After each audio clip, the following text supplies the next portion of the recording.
Thanks for tuning in. I'm Ben Aston, and this is the Digital Project Manager podcast. This podcast is brought to you by Clarizen, the leader in enterprise project and portfolio management software. Visit clarizen.com to learn more.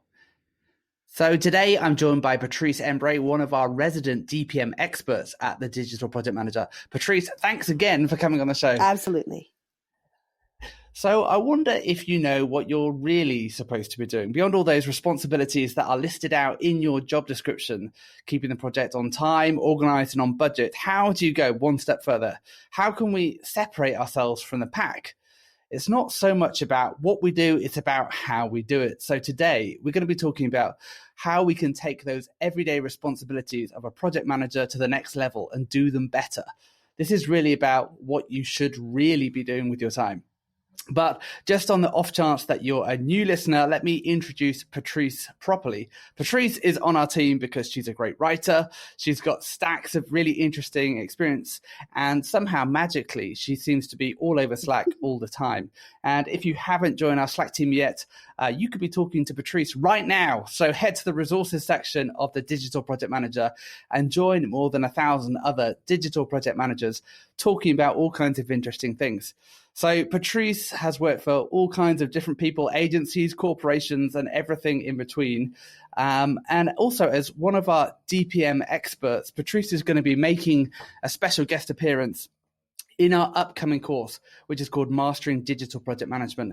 And if you're not sure what I'm talking about and you need some PM training, well, check it out. It's a 7-week crash course that includes interactive videos, weekly assignments and group discussions, as well as the option of coaching sessions. So head to digitalprojectmanagerschool.com and get yourself signed up. There are just a few spots left. But Patrice, tell us, I know you're a remote project manager, but can you tell people who are listening a bit about some of the different projects that you're working on right now? Sure. Right now, I'm doing some governance work for one of my clients, running some interference between marketing and developers, which is always a fun thing for a project manager to do. It's less about one single project and more about workflow and process. I'm also wrapping up a project that is an Android version of an iOS app that was created to help folks who are looking for short-term projects around their house or errands to be run by someone who has a little bit of extra time. I'm also working on helping some really great end clients update their sites, a lot of Drupal work. And helping with some pretty great nonprofits to get information in front of important folks like the United Nations. So that project is right in the thick of it and is one of the most rewarding things that I've done so far in my career. So I've got a full complement of stuff going on. How many projects is that? It's like 6 projects, 7 projects that you've got going on? Or more?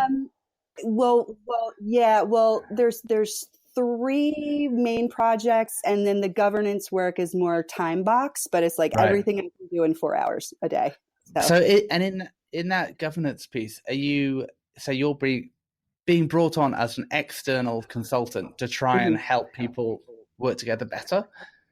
Yes, exactly. And trying to help them, I'm establishing process, and I'm the link between a external vendor that's doing development work and their large internal marketing department, and helping them not only get the work done, but to tell them, give them best practices and help set up a workflow, and making sure that the agency developers are, have what they need. So it's a little bit of everything all put together. The best part is because it's a corporation and not an agency, I don't have to keep a timesheet. So that's always wonderful when you don't have to track luxury. Your time. I know.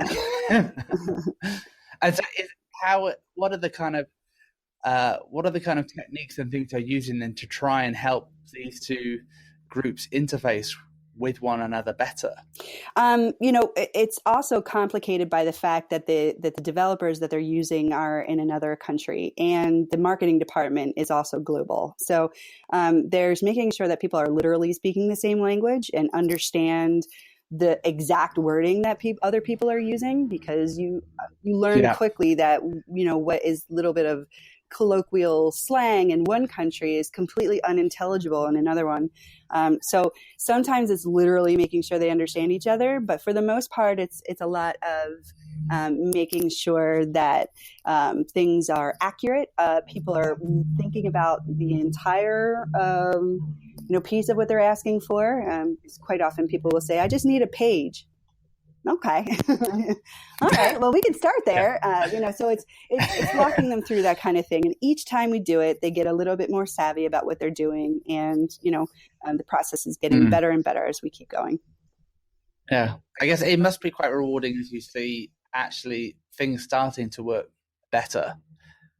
Oh yeah, absolutely. Yeah. I mean, it's nice when someone says, I remember what you said before about I'm doing that thing. Right. And I say, oh, you get your gold star. And if it's someone from, from Southeastern Europe, they're like, I don't even know what that means. What's a gold star? So we don't have gold stars here. Yeah. Nice. So, and what's tough? What are some of the challenges you're dealing with right now? Well, it is hard to, with context switching, between different, it's hard enough when you're at an agency, context switching just between your own, roster of clients, if you're at an agency. But the context switching is intense when it's between different, agencies that you're doing work for. I have the luxury in at least two of the projects I'm working on where I have set up the workflow. So I know what it is, but when you can't set up the workflow and you're sort of, one company uses Trello and they use it in this way and they use flags in this way. Another company uses, Zendesk in this other way, so it's really hard to say, I'm going to stop doing this and I'm going to start doing that. Especially when folks say they only want 10 hours of your time over a week, but they really want that 10 hours to be in 15 increments that span the entire day. So I find that keeping, that together and keeping my head in the right spot and not confusing myself or calling, clients by the wrong name. That I think is the hardest part of, doing the freelance job that I'm doing now. Yeah. And what are you trying to improve? What are you trying to get better at the moment? What are some of your goals or the things where you're like, well, that,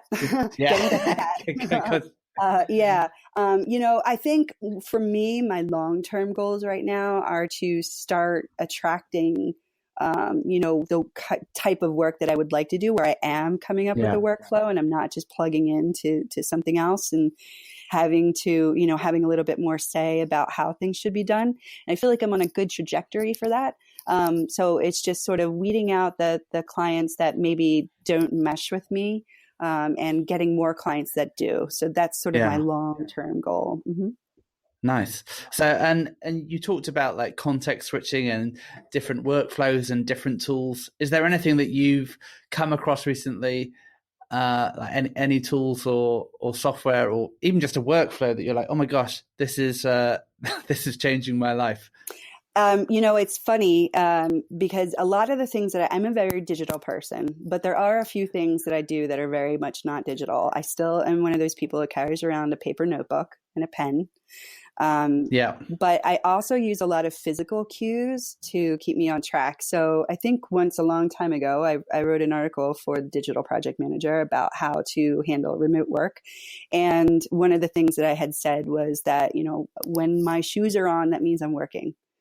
Shoes on means working. When I'm done for the day, my shoes are off. That's something that, as a remote worker, I use as a little trick to keep myself on task. To do help with the context switching. I actually move locations. I do. I thought you were going to say you changed your shoes. I changed my shoes. But it's actually it's the idea is sort of the same. So I have a time box client, where I do that governance work. I work in a different area of my home office for that job, and because it is time boxed, and I really do need to focus on that at that time. When I'm ready to switch gears, I literally move to a second desk and then I'm able to do that work. And by the way, a second computer, second laptop. So because the work I need to do, work I need to do in the morning is work where I'm using, company provided equipment. So I switched from their equipment to my equipment. Right. So that really helps. But I still have, context switching to do even when I move to my other desk. And that for me is just being really focused on getting one chunk of something done at a time before I switch gears. I usually will time box myself, even though they're not buying blocks of time from me. I know that from 12:30 to 2:30, I'm working on X. And, from 3:30 to, 5, I'm working on Y. So, I do try to keep myself in line that way, but it's not easy. It's not easy. Well, good luck. It sounds like I like your idea of different workspaces. I'm imagining this kind of hexagonal desk system where you could have like 6 different setups and you just wheel yourself around as the day progresses. It's not quite that much fun, but yeah, that's the goal someday. Nice. Cool. Well, let's talk about the article you wrote about project manager responsibilities. And it's a bit of a misnomer because, you do talk about responsibilities, but it's really about, the article is about really how we go from good to great as a project manager.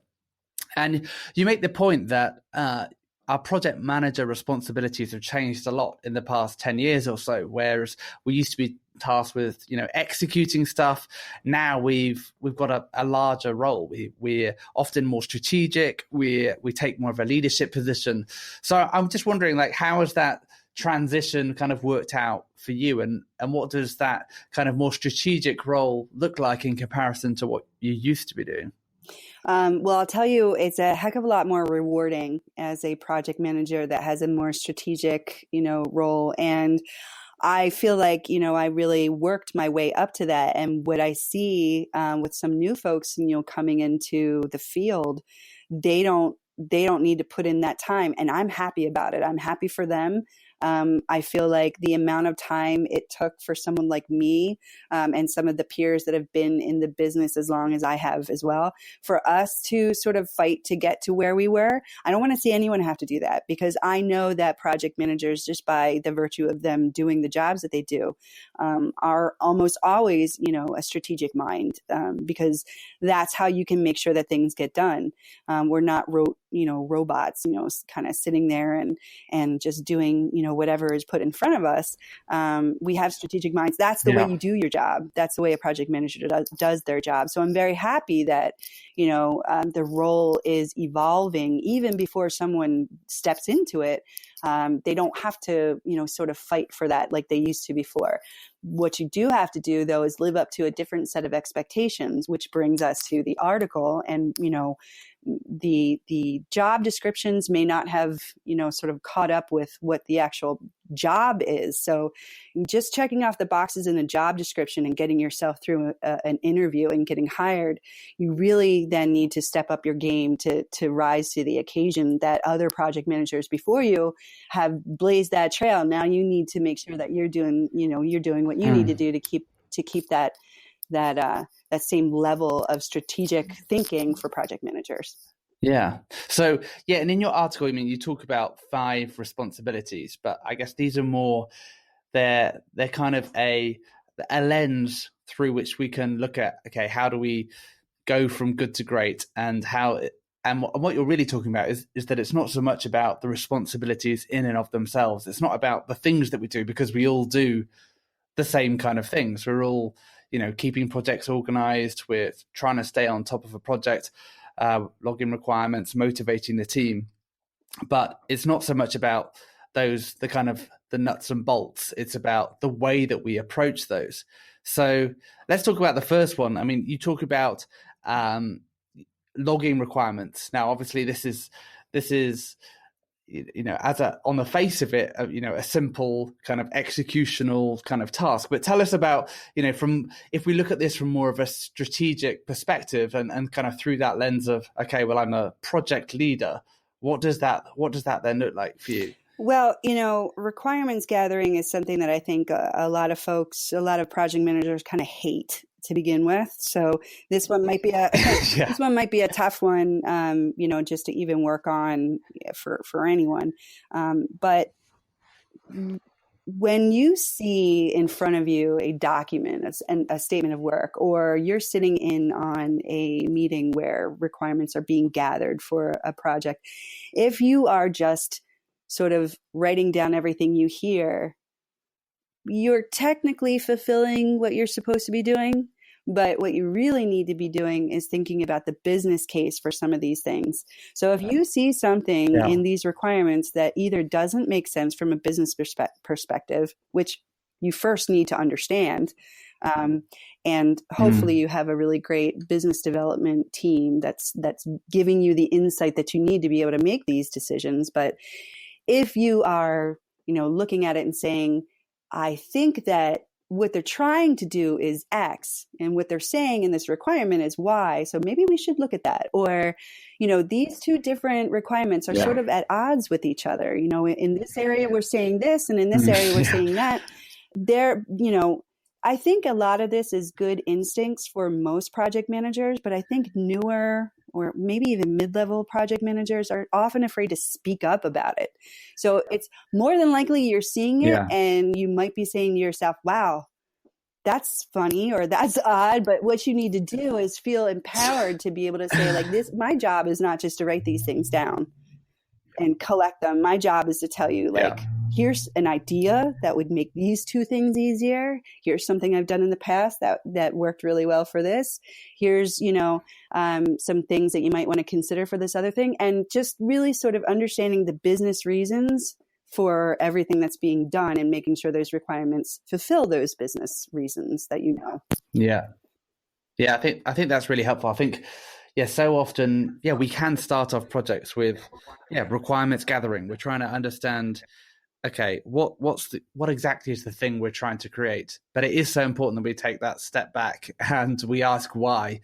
So it's, there's a reason for all these requirements, and it's because we're trying to fulfill a specific business need. We're trying to solve a specific user problem or challenge, and there has to be a viable business case for it. So thinking of ourselves as not just people who are documenting everything and then making a bit of a mess because we realize, like you say, these things are at odds with one another, and instead being more strategic and being like, hey guys, there's a better way of doing this is so critical. And I think so often people can get a bit myopic in terms of focusing on the requirements, and clients in particular, when they issue an RFP or they issue the requirements at the beginning of the project, they'll have done a lot of work ahead of time and they'll have made this big long list of all the things that they think they want, but actually sometimes they lose sight of the bigger picture as well. So I think you're so right and true in saying, hey, keep asking why, and keep asking, how's this contributing to what the client or whoever it is we're doing the project for, what they're actually trying to achieve strategically. Absolutely. And the best way to do that, and the way to do that in the smartest way possible, is to get as much information about what those business needs are ahead of time, so that you're not. So you can point out some discrepancies, but if you are really immersed in what the strategic direction of the entire project is, you won't just be coming to the table saying there's a discrepancy. You'll be able to say there's a discrepancy and we should go in this direction rather than this direction. So that's really what you're trying to do there. So it's sort of levels of being more than just a person who's taking down notes about requirements. Yeah, that's really helpful. So let's talk about next this kind of classic responsibility that you'll see in a job description. Staying on top of the project, keeping the project organized. So at the kind of lowest level, it's creating folders, putting things in the right place, being a kind of secretary, a project secretary. So, but how do we apply that strategic lens and be more than just a note taker, a secretary, and apply that strategic leadership lens to that kind of role of keeping things organized? Yeah, I mean, obviously you need to make sure that things are able to be, found easily by the people who need them. And I used an example in this article that is still, every time I think of it, is so painful for me. But just when we had this project where one of the facets of the project was taking old PDFs and transferring them to this new site where we were going to make them available, and then not realizing until you open up and look at them, that there were 3 different branding iterations to them. And they just were not, they were not what we thought they were when they were given to us. If I had not opened a few of them, that would have been even worse than when we found out when we got them, because it was bad enough that we found out then. It would have been horrible if we would have found out like later in QA or even worse UAT, or even worse, after we launched. Yeah. So, and something actually like this just happened to me 2 weeks ago. I was working on something and I realized that the graphics that we were provided for this really important project that we were putting together all had watermarks on them. So when you look at the thumbnail, it looks fine. But when you open the actual asset, they had, and I'm from Philadelphia, so I say watermarks on them. They, so they have, so they're not the end final graphics. Clearly they weren't purchased yet. Or if they were purchased, they gave us the pre-purchase, photos. So, that was really important too, because that wouldn't have been something that we would have caught until development was actually using them. And it did take quite a while for them to get us the right stuff. So that kind of thing, just, not just taking what you have and, putting it where it's supposed to go, but really sort of opening it and getting immersed in it. And, if you've got copy that you got from someone, read it. It's going to help you understand what's going on. You don't want to spend a ton of time because you have a budget. Yeah. But you want to spend enough time where it's meaningful to you, and you can use that to help you continue to make the project a success. Yeah. I think it's interesting, isn't it? Like, I think you're hitting the nail on the head though, with the importance of being thorough. And again, it's that transition from that shift from being a secretary and just, moving things along in the process. And, you could have just passed those PDFs on and just, let the project happen. For the best. Yeah. and let the project happen around you.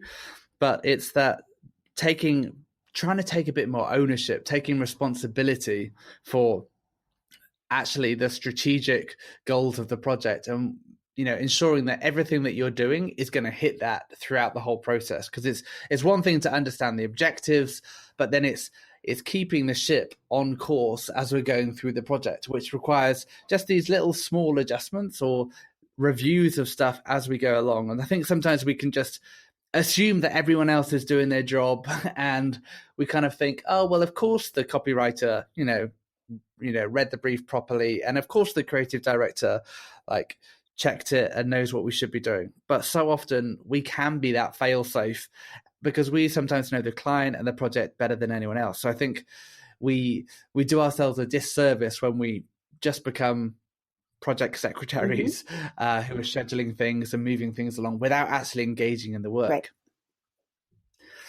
So let's talk about the one other thing. I mean, you talk about 5 different things, but let's just talk about, lastly, motivating the team.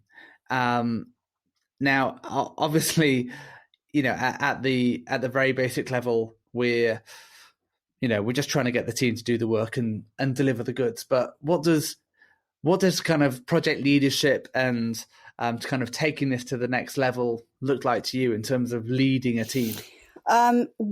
It's funny because motivation can be at an individual level, which I talk about in the article. And my best friend, Candy is a PM's best friend. Candy makes friends for PMs. So if you don't have Candy at your desk and you are not a remote worker, it doesn't really work for remote work unless you want to eat it yourself to feel better. And that's totally fine. No judgment. But you can say, I bought you a chocolate bar, but I'm eating it. So good. But, it's really about individual motivation, what makes some people tick. Some people like to be talked to. They don't want you to just, sort of interrupt them, whether it be on Slack or in person, and ask them questions. They want to be treated like they're a person who has, personal stuff going on, and you want to remember what they said last time. How's your dog doing? Or, how was that wedding that you went to? Or, whatever the case may be. So there's that individual motivation, and then there's the team motivation, where you're just doing your best to try to make sure that everybody is motivated. When you talk about leadership, I think that leadership is a little bit different than motivation, because when you're motivating, you're sort of trying to focus on the positive. Once you get into leadership, you really do have to also address the negative. But if you're doing a good job of motivating as you're leading, that job becomes a lot easier, because they know that you know, underneath it all, you're rooting for them and you're rooting for the project.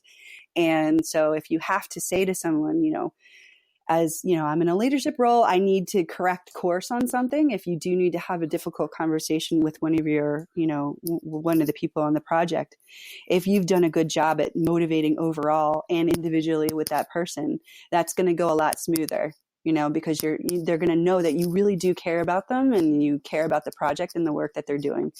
So motivation is a really, you know, big part of being a PM. And sometimes I like to think of being a PM as not project manager, but a psychologist manager. So there is a lot of psychology to this, to try to make sure that the people who are working with you are, you know, sort of motivated. They know, they trust you, they know what you're going for. So it's not so much, you know, you get everybody in a room and you have your meeting and you always do your follow-up notes, so people can trust that you do follow-up notes. You need to make sure that they trust you to really be able to lead the project and to motivate them. And when times are tough, you're going to be the one that they're going to look to help them get to the next level. Yeah.